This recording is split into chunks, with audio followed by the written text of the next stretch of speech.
मैं डॉक्टर राम कुमार सिंह हिंदी कक्षा में आप सभी का स्वागत करता हूं। आज मैं केंद्रीय माध्यमिक शिक्षा बोर्ड दिल्ली द्वारा कक्षा 10वीं कोर्स अ के लिए निर्धारित पाठ्यपुस्तक क्षितिज भाग 2 के काव्यखंड सूर के पद के प्रश्नोत्तर पर प्रकाश डाल रहा हूं। आप सभी एकाग्रता एवं तल्लीनता के साथ सुनेंगे। तो इस पाठ्यपुस्तक में सूर के पद का पहला प्रश्न है, गोपियों द्वारा उद्धव को भाग्यवान कहने में क्या व्यंग निहित है। इसका उत्तर मैं दे रहा हूँ। गोपियों के अनुसार श्री कृष्ण के निकट रहकर प्रेम के महत्व तथा वियोग की पीड़ा को समझ न पाना उद्धव का दुर्भाग्य है, किंतु अतिथि देवो भव परंपरा का निर्वाह करते हुए शिष्टाचारवश वे प्रत्यक्ष रूप से उद्धव को कटु वचन न कहकर व्यंग का सहारा लेती हैं। वे प्रत्यक्ष रूप से उद्धव को भाग्यशाली कहकर प्रशंसा करती हैं, पर प्रेम के आनंद से वंचित उद्धव निपट अभागे हैं, क्योंकि वे श्री कृष्ण के सानिध्य में रहकर भी उनके प्रेम से वंचित हैं। इस पाठ का दूसरा प्रश्न है, उद्धव के व्यवहार की तुलना किस किस से की गई है।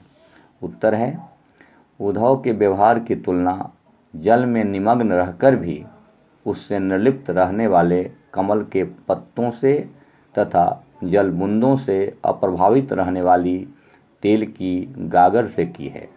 इस पर पानी की बूंदों का कोई प्रभाव नहीं पड़ता। तीसरा प्रश्न है, गोपियों ने किन किन उदाहरणों के माध्यम से उद्धव को उलाहने दिए हैं।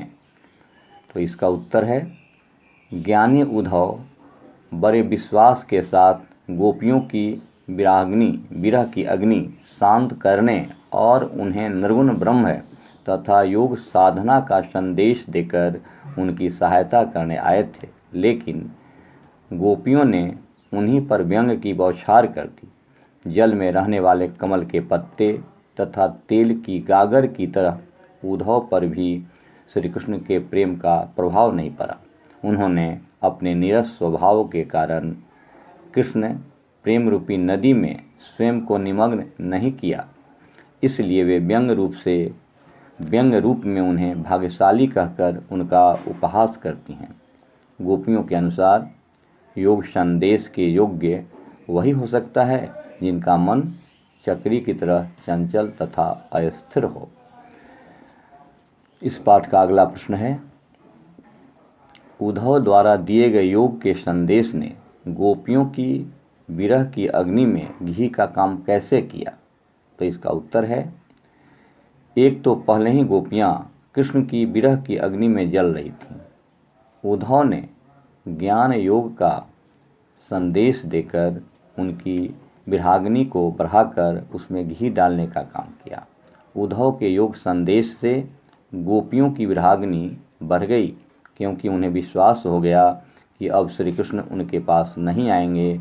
उनकी आशा की डोर टूटने के कारण वे व्याकुल हो गईं। इस पाठ का अगला प्रश्न है, मर्यादा न लही के माध्यम से कौन सी मर्यादा न लहने की बात की जा रही है। तो इसका उत्तर है, गोपियां ब्रज में कृष्ण के आने का इंतजार धैर्य धारण करके करती रहीं, पर कृष्ण ने स्वयं न आकर उद्धव को भेज दिया। इससे गोपियों की सहनशीलता जवाब दे गई। वे कहने लगीं कि वे अब धैर्य धारण क्यों करें। कृष्ण ने भी तो स्वयं न आकर उद्धव को भेजकर प्रेम की मर्यादा का पालन नहीं किया। मर्यादा तो यह कहती है कि कृष्ण को गोपियों का दुख दूर करने स्वयं आना चाहिए था, किंतु उन्होंने उद्धव को भेजकर प्रेम की मर्यादा का उल्लंघन किया है। इस पाठ का अगला प्रश्न है, कृष्ण के प्रति अपने अनन्य प्रेम को गोपियों ने किस प्रकार अभिव्यक्त किया है। उत्तर है इसका, गोपियों का प्रेम गंभीर व अलौकिक है। उन्होंने अपने प्रेम मार्ग के द्वारा ही निर्गुण निराकार के ज्ञान को हरा दिया। कृष्ण के प्रति अनन्य प्रेम को गोपियों ने हारिल पक्षी का उदाहरण देकर अभिव्यक्त किया है। वे हारिल पक्षी की तरह कृष्ण प्रेम रूपी लकड़ी को दृढ़ता से थामे हुए हैं। वे दिन रात सोते जागते कृष्ण नाम ही रटती रहती हैं। इस प्रकार उनका मन तो कृष्ण प्रेम में स्थिर हो चुका है। गोपियों का प्रेम एकनिष्ठ तथा दृढ़ है। कृष्ण के प्रति गोपियों के प्रेम में गहराई है। प्रेम की इसी अनन्यता के कारण उद्धव के योग संदेश को कड़वी ककड़ी और व्याधि कहकर उन्हें भ्रमित बुद्धि वालों को सौंप देने की बात कहती हैं। अगला प्रश्न है, गोपियों ने उद्धव के योग की शिक्षा कैसे लोगों को देने की बात कही है? उत्तर है, गोपियों ने उद्धव से योग की शिक्षा ऐसे लोगों को देने की बात कही है जो स्थिर मन वाले नहीं हैं, जिनका मन चक्री के समान चंचल है। स्थिर व चंचल प्रवृत्ति वाले ही उद्धव के उपदेश को सुनकर मन को स्थिर कर निर्गुण ब्रह्म की उपासना करेंगे। अगला प्रश्न है, प्रस्तुत पदों के आधार पर गोपियों का योग साधना के प्रति दृष्टिकोण स्पष्ट करें। उत्तर है, उद्धव जी ने निर्गुण ब्रह्म और योग का उपदेश देकर गोपियों की विरह वेदना को शांत करने का प्रयास किया, लेकिन गोपियों को उद्धव का योग संदेश शुष्क व नीरस लगा। योग की प्रबल धारा ने गोपियों की विरहाग्नि में घी का काम किया। ऐसा संदेश कड़वी ककड़ी के समान लगा और निर्गुण ब्रह्म का उपदेश बीमारी सा लगा।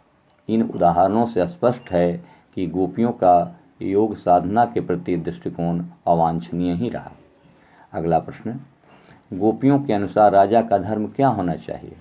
उत्तर है, गोपियों के कथनानुसार सच्चा राजधर्म यही है कि राजा की प्रजा सताई न जाए, उसके कष्टों को बढ़ाया न जाए। लेकिन उद्धव के हाथों जो निर्गुण ब्रह्म तथा योग साधना का संदेश आया, उससे तो गोपियाँ अधिक पीड़ित और आहत हुई हैं। गोपियों को इस तरह दुखी करके श्री कृष्ण सही राजधर्म नहीं निभा रहे हैं। अगला प्रश्न है, गोपियों को कृष्ण में ऐसे कौन से परिवर्तन दिखाई दिए जिसके कारण वे अपना मन वापस पा लेने की बात कहती हैं? इसका उत्तर होगा, गोपियों के अनुसार कृष्ण बिल्कुल बदल गए हैं और अधिक ज्ञानी हो गए हैं। उन्होंने अनेक ग्रंथ पढ़ लिए हैं, कुशल राजनीतिज्ञ हो गए हैं। वे सब कुछ भूल गए हैं। वे ब्रज के लोगों तथा गोपियों से प्रेम करते थे, लेकिन मथुरा जाते ही वे सब भूल गए। गोपियों को दर्शन न दिए और उन्हें योग साधना अपनाने के लिए कहा। इन सभी परिवर्तनों के कारण गोपियाँ उद्धव से अपना मन वापस लौटाने की बात करती हैं। तो यह प्रश्न है, गोपियों को कृष्ण में ऐसे कौन से परिवर्तन दिखाई दिए जिसके कारण वे अपना मन वापस पा लेने की बात करते हैं? इसका उत्तर हुआ। शेष प्रश्नों का उत्तर मैं अगली कक्षा में दूंगा। धन्यवाद।